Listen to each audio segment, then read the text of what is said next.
rotamız Samsun'dan Asarcık'a doğru gideceğiz. Oradan Kavak'a, Kavak'tan da Samsun'a doğru dönüş yapacağız. Çok güzel bir motosiklet geziyorum.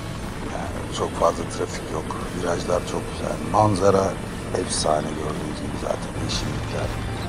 Böyle gittikçe dağların tepelerine doğru çıkıyoruz. Oradan aşağı doğru süzüyoruz. Şu güneşin, şu manzaranın güzelliği harika. Kavak'tan da asfalttan da gelebileceğiz. Harika bir yol.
Güzergah 2 saate yakın sürüyor.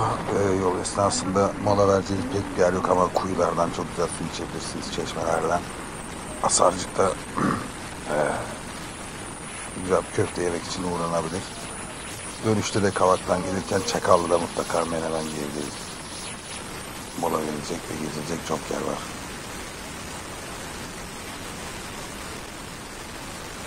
Herkese iyi gezmeler.